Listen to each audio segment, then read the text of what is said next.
വനിതാ സംവരണ ബില്ലിൽ പ്രധാനമന്ത്രി സംസാരിക്കുകയായിരുന്നു. അല്പസമയം മുൻപാണ് അദ്ദേഹം സംസാരിച്ച് തീർത്തത്. അദ്ദേഹം വ്യക്തമാക്കിയത് ജനാധിപത്യത്തോടുള്ള രാജ്യത്തിന്റെ പ്രതിബദ്ധതയാണ് ഈ ബിൽ എന്നുള്ളതാണ്. അത് വളരെ മുൻപ് തന്നെ കൊണ്ടുവരേണ്ടതായിരുന്നു. സ്ത്രീകൾ മാപ്പ് നൽകില്ല, അത് വൈകിപ്പിച്ച രാഷ്ട്രീയ നേതാക്കൾക്കെതിരെ എന്ന് പറഞ്ഞു വയ്ക്കുകയായിരുന്നു പ്രധാനമന്ത്രി. ഒപ്പം മണ്ഡല പുനർനിർണയവുമായി ബന്ധപ്പെട്ടും ചില പരാമർശങ്ങൾ അദ്ദേഹം നടത്തിയിട്ടുണ്ട്.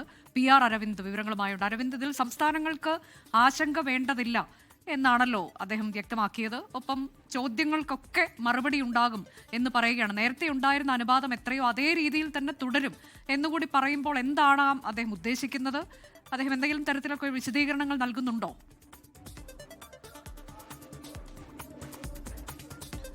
അർജുന, ദക്ഷിണേന്ത്യൻ സംസ്ഥാനങ്ങൾക്കടക്കം ഒരുവിധ ആശങ്കകളും വേണ്ട എന്നതാണ് പ്രധാനമന്ത്രി തന്റെ പ്രസംഗത്തിൽ വ്യക്തമാക്കിയത്. ലോക്സഭയിൽ ഇപ്പോൾ ഉണ്ടായിരിക്കുന്ന അനുപാതം ഈ മണ്ഡല പുനർനിർണയം കഴിഞ്ഞാലും തുടരും എന്ന് തന്നെ പ്രധാനമന്ത്രി വ്യക്തമാക്കുകയാണ്. ഇപ്പോൾ നടക്കുന്നത് തെറ്റായ പ്രചാരണങ്ങളാണ്, രാഷ്ട്രീയ ലക്ഷ്യങ്ങൾ വെച്ചുകൊണ്ട് ചിലർ നടത്തുന്ന പ്രചാരണമെന്നതാണ് പ്രധാനമന്ത്രി ചൂണ്ടിക്കാണിച്ചത്. ഒരു സംസ്ഥാനത്തോടും വിവേചനം താൻ കാണിക്കില്ല, എല്ലാവരെയും ഒരുമിച്ച് ഒറ്റക്കെട്ടായി മുന്നോട്ട് കൊണ്ടുപോകാനാണ് താൻ ശ്രമിച്ചതെന്നും പ്രധാനമന്ത്രി നരേന്ദ്രമോദി ചൂണ്ടിക്കാണിക്കുന്നു. ഇതുകൂടാതെ തന്നെ വനിതാ സംവരണ ഭേദഗതി ബില്ല് ഈ കാലത്തിന്റെ ആവശ്യകതയാണ്. കഴിഞ്ഞ 30 വർഷമായി ബില്ല് വലിയ രീതിയിൽ വൈകിപ്പിക്കുന്ന ഒരു സാഹചര്യമാണ് ഉണ്ടായത്. ഇനിയും അവരെ കാത്തിരിക്കാൻ അനുവദിക്കില്ല, അല്ലെങ്കിൽ അത്തരത്തിൽ കാത്തിരിക്കാൻ പാടില്ല എന്നതാണ് പ്രധാനമന്ത്രി ചൂണ്ടിക്കാണിച്ചത്. രാജ്യത്തെ വികസനത്തിലേക്ക് നയിക്കാൻ കഴിവുള്ള വനിതകൾ തയ്യാറായി തന്നെ നിൽക്കുന്നു.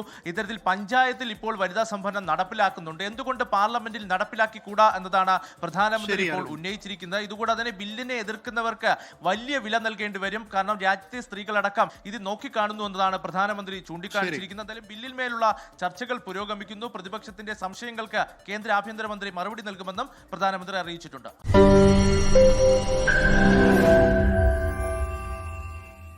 ലോകത്തെവിടെയായാലും ഏത് സമയത്തും 24 വാർത്തകളും ഓഗ്മെന്റഡ് റിയാലിറ്റി പാക്കേജുകളും എക്സ്പ്ലെയിനറുകളും വിശദമായി കാണാൻ ഞങ്ങളുടെ YouTube ചാനൽ നിങ്ങൾക്ക് സബ്സ്ക്രൈബ് ചെയ്യാം.